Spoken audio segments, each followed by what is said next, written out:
Assalamualaikum warahmatullahi wabarakatuh. Perkenalkan saya Ardiantin dengan NIM S1S122005 dari jurusan Teknik Informatika.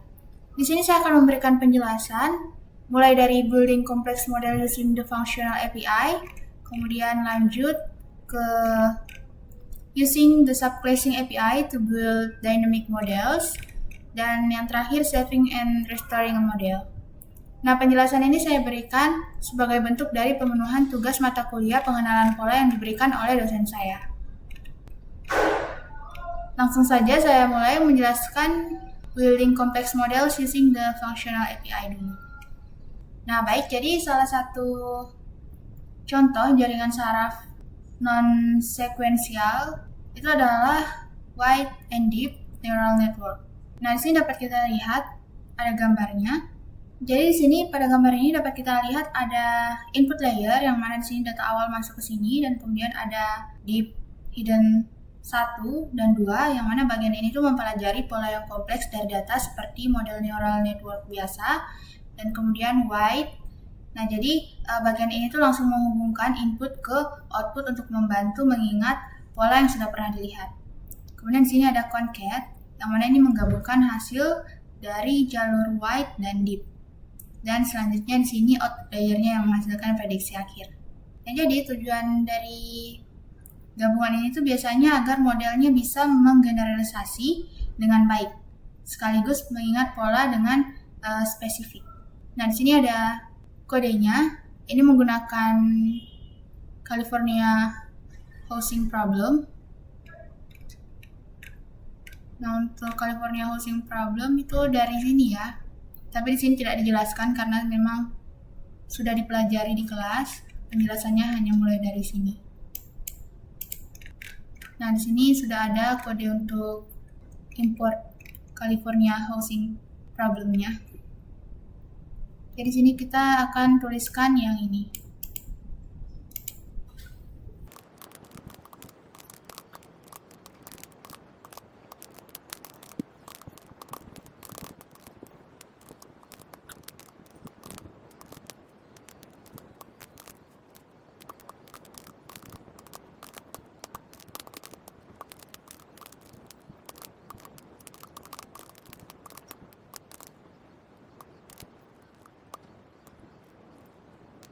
Baiklah, jadi ini kodenya dari neural network untuk kasus California housing.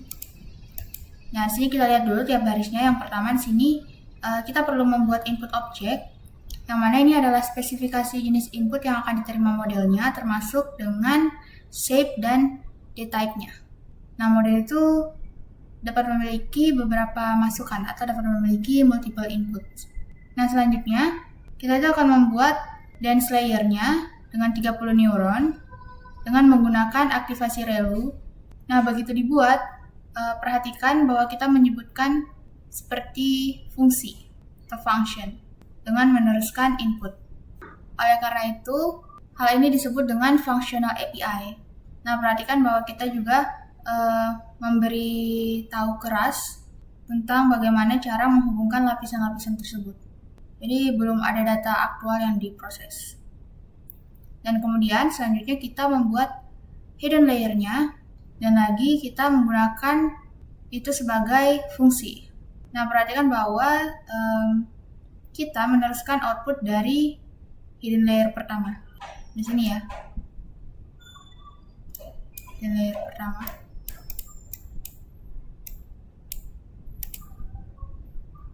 Nah, selanjutnya kita membuat concatenate layer, dan sekali lagi kita langsung menggunakannya sebagai fungsi untuk menggabungkan input dan output di hidden layer kedua. Nah, kita mungkin akan lebih suka dengan class.layer.concatenate function, yang mana ini membuat sebuah concatenate layer dan langsung memanggil dengan inputan yang diberikan. Nah, selanjutnya kita membuat output layer-nya dengan 1 neuron tanpa fungsi aktivasi. Yang ini, output layer.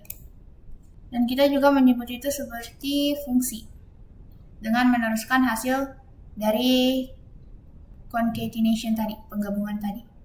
Dan yang terakhir, itu kita membuat model kerasnya, menentukan masukan dan keluaran mana yang akan digunakan. Nah, di sini setelah membangun model keras, semuanya itu persis seperti sebelumnya, jadi tidak perlu mengulanginya. Seperti kita mengompilasi modelnya, melatihnya, mengevaluasi, dan menggunakan untuk prediksi. Nah, tapi bagaimana jika kita mengirim sebagian fiturnya melalui whitepad dan pada subset yang berbeda? Nah, di sini ada kodenya lagi, saya tuliskan dulu ya.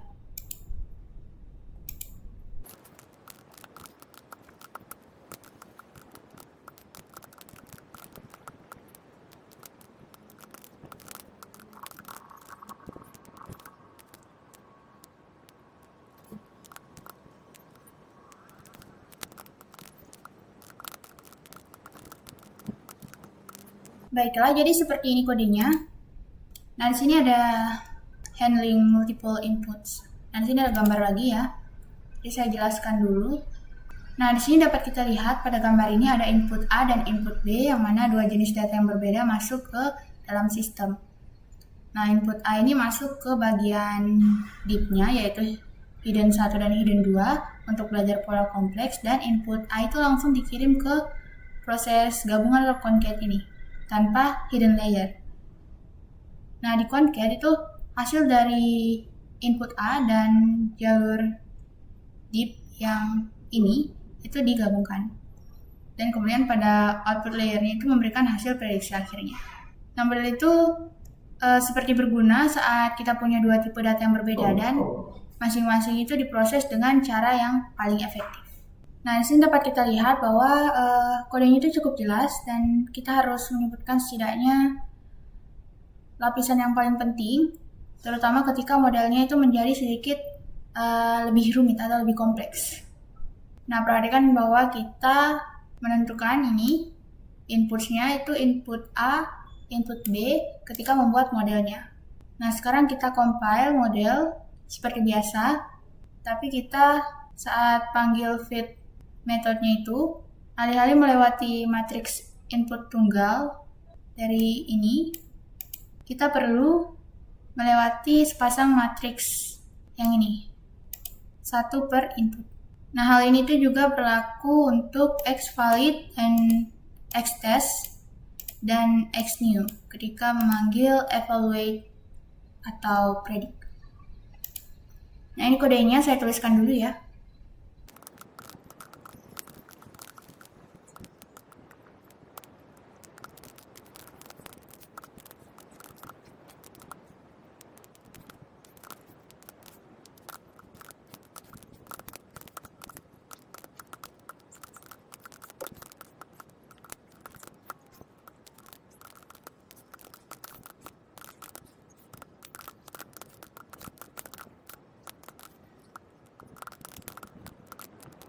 Baiklah, jadi di sini saya sudah tuliskan kodenya tadi yang ini. Di sini kita compile dan kemudian di sini kita feed model dan predict. Nah, di sini ada 20 epoch. Dan di sini dapat kita lihat loss-nya itu cukup bagus karena nilai loss-nya itu semakin tinggi, epoch-nya itu semakin menurun. Yang mana nilai epoch yang semakin rendah itu artinya semakin bagus untuk modelnya. Nah, di sini dapat kita lihat dulu ada banyak kasus di mana kita mungkin tuh ingin memiliki beberapa outputs atau multiple outputs. Nah, di sini itu tugas tersebut mungkin menuntutnya. Jadi misalnya kita mungkin ingin menemukan dan mengklasifikasikan objek utama dalam sebuah gambar. Nah, ini merupakan tugas regresi yang menemukan koordinat pusat objek serta lebar dan tingginya, dan juga tugas klasifikasi. Nah, demikian pula dengan kita mungkin memiliki beberapa tugas independen berdasarkan data yang sama. Tentu kita dapat melatih satu jaringan saraf per tugasnya. Tetapi dalam banyak kasus itu kita akan mendapatkan hasil yang lebih baik pada semua tugas dan dengan melatih satu jaringan saraf dengan satu keluaran per tugasnya atau satu output per tugasnya. Nah, hal ini tuh karena jaringan saraf dapat mempelajari fitur dalam data yang berguna di seluruh tugas. Nah, misalnya itu seperti melakukan klasifikasi multitext pada gambar wajah dengan menggunakan satu output untuk mengklasifikasikan ekspresi wajah dari orang tersebut, dan keluaran lain untuk mengidentifikasi apakah mereka menggunakan kacamata atau tidak. Kasus penggunaan lainnya itu adalah sebagai teknik regulasi, yaitu kendala pelatihan yang tujuannya adalah untuk mengurangi overfitting dan dengan demikian meningkatkan kemampuan model untuk melakukan generalisasi. Nah, misalnya mungkin ingin menambahkan beberapa keluaran dalam arsitektur jaringan saraf untuk memastikan bahwa bagian jaringan itu mendasarinya mempelajari sesuatu yang berguna dengan sendirinya, tanpa bergantung pada bagian jaringan lainnya. Nah, selanjutnya di sini ada gambar lagi. Nah, pada gambar ini dapat dilihat ada input A dan input B, yaitu dua jenis data yang masuk. Dan kemudian input B ini tuh diproses melalui hidden layer 1 dan 2, lalu menghasilkan auxiliary output atau output tambahan. Nah, sedangkan untuk input A-nya itu langsung digabung atau di-concat dengan hasil dari hidden 2 ini. Dan kemudian itu hasil gabungan masuk ke output layer-nya untuk prediksi akhir. Nah, jadi model ini tuh membantu untuk pelatihan jadi lebih stabil dan akurat karena output tambahan memberikan sinyal pembelajaran tambahan selama trainingnya. Nah, di sini dapat kita lihat bahwa untuk menambahkan extra output itu cukup mudah dengan menghubungkan output tersebut ke lapisan yang sesuai dan tambahkan ke daftar output modelnya. Nah, di sini ada kodenya, jadi saya tuliskan dulu.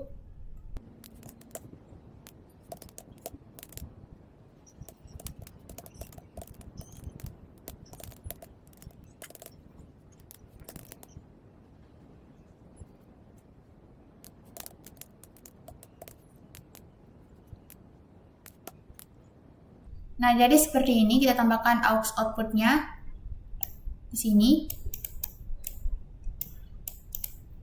Nah, di sini dapat kita lihat setiap output itu akan memerlukan fungsi loss. Oleh karena itu, kita akan mengkompilasi modelnya dan kita harus memberikan list of loss-nya. Secara default, keras itu akan menghitung semua loss dan cukup menjumlahkannya untuk mendapatkan loss akhirnya yang digunakan untuk pelatihan. Kita lebih peduli dengan keluaran utamanya atau main outputnya daripada dengan output tambahan. Nah, sekarang ini kita tuliskan dulu untuk compile modelnya yang ini.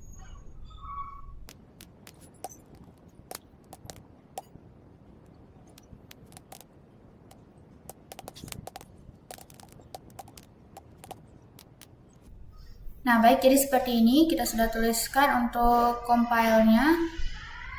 Selanjutnya kita tuliskan lagi untuk model.fit-nya ini. Jadi kita perlu memberikan label untuk setiap output. Nah, dalam contoh ini itu output utama dan output tambahan harus mencoba prediksi hal yang sama. Jadi keduanya itu harus menggunakan label yang sama.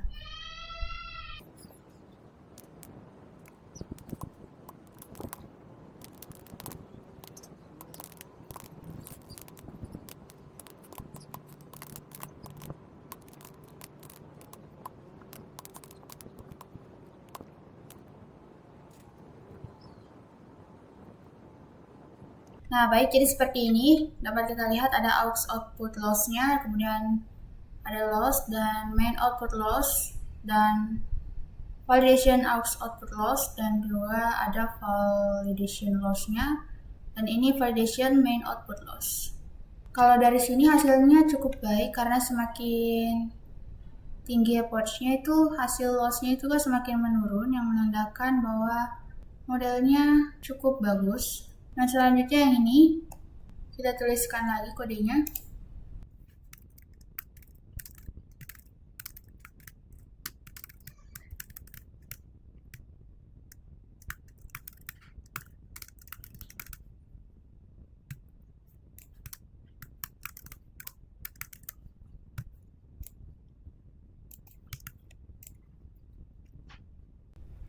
Nah, baik, jadi seperti ini dapat kita lihat untuk aux output loss itu diperoleh 0,5, kemudian untuk lossnya itu 0,4, kemudian selanjutnya di sini main output lossnya itu 0,4. Nah, selanjutnya ini lagi predict methodnya.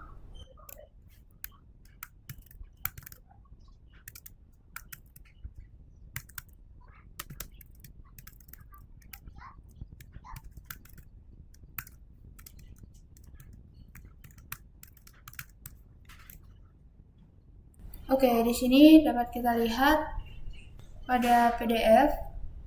Jadi kita dapat membangun berbagai jenis arsitektur yang diinginkan dengan mudah menggunakan functional API. Nah, selanjutnya kita masuk pada using the subclassing API to build dynamic models. Nah, jadi baik sequential API maupun functional API itu bersifat deklaratif. Jadi mulai dengan mendeklarasikan lapisan mana yang ingin digunakan dan bagaimana lapisan tersebut harus dihubungkan. Lalu setelah itu mulai memasukkan beberapa data ke model untuk pelatihan atau inferensi. Nah, ini memiliki banyak keuntungan, jadi model dapat dengan mudah disimpan, dikloning, dan dibagikan. Strukturnya dapat ditampilkan dan dianalisis. Kerangka kerja dapat menyimpulkan bentuk dan memeriksa jenisnya, sehingga kesalahan dapat terdeteksi lebih awal. Ini juga cukup mudah untuk di-debug, karena seluruh model itu adalah grafik statis lapisan. Namun pada sisi sebaliknya yaitu statis.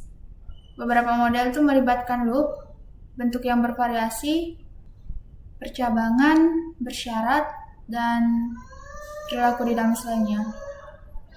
Untuk kasus seperti itu, maka API subclassing cocok untuk digunakan.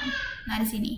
Jadi subclass model class itu buat lapisan yang dibutuhkan dalam konstruktor dan digunakan untuk melakukan perhitungan yang diinginkan dengan call method. Nah, di sini kodenya, jadi saya tuliskan dulu.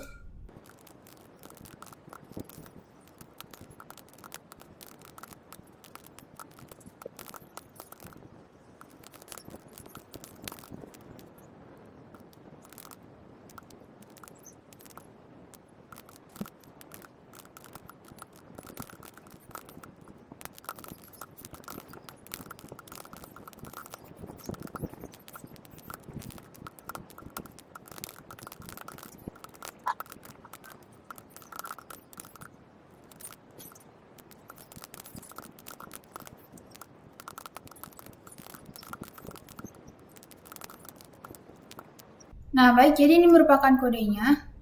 Di sini ada kelas wide and deep model dengan parameter class.model. Di sini kemudian ada def init atau fungsi init. Di sini parameternya self, units, activation, dan ini quartz. Kemudian di sini ada fungsi call yang berisikan parameter self dan inputs. Dan di sini ada model wide and deep modelnya. Nah, jadi contohnya itu sangat mirip dengan functional API, kecuali kita tidak perlu membuat input. Jadi kita hanya menggunakan argumen ke call methodnya ini. Dan kita pisahkan pembuatan layernya dalam konstruktor dari penggunaan call method ini. Perbedaan besarnya itu kita dapat melakukan apa saja yang diinginkan dalam call method ini. Untuk perulangan, kemudian juga if statement, low level TensorFlow operation. Nah, ini membuat API jadi lebih bagus bagi para peneliti.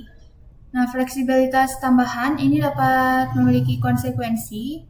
Jadi arsitektur model kita itu tersembunyi di dalam hidden within call method ini. Jadi keras tidak dapat memeriksanya dengan mudah. Kemudian tidak dapat menyimpan atau mengcloningnya. Dan ketika kita memanggil summary method ini, itu kita hanya akan mendapatkan daftar layernya tanpa informasi apapun tentang cara lapisan tersebut terhubung satu sama lainnya.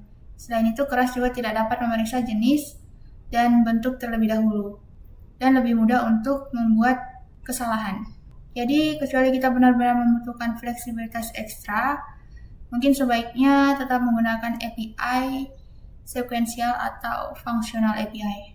Nah, selanjutnya yang terakhir di sini, saving and restoring a model. Jadi untuk sequential API atau functional API, untuk menyimpan model keras yang telah dilatih itu seperti ini ya. Nah, jadi langsung model.save dan simpan dalam format H5. Begini. Mungkin kita coba tuliskan kodenya ya.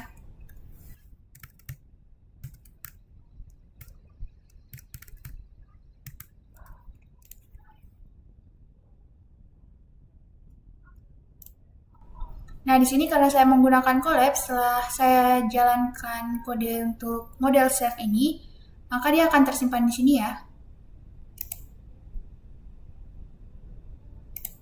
Nah, pada bagian ini dapat kita lihat ada model.h5. Ini merupakan model yang telah kita simpan dari hasil training tadi.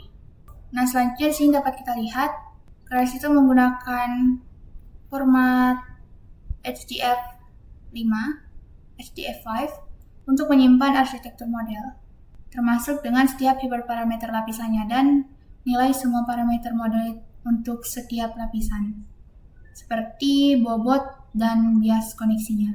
Juga menyimpan pengoptimal termasuk hiperparameter dan status apapun yang mungkin dimiliki. Nah, di sini dapat kita lihat yang terakhir, biasanya kita itu akan memiliki script yang melatih model dan menyimpannya, serta satu atau beberapa script yang membuat model dan menggunakannya untuk membuat prediksi. Nah, di sini untuk memuat modelnya, jadi mudah saja, cukup model sama dengan keras.models.load model. Kemudian tuliskan nama model yang kita simpan tadi.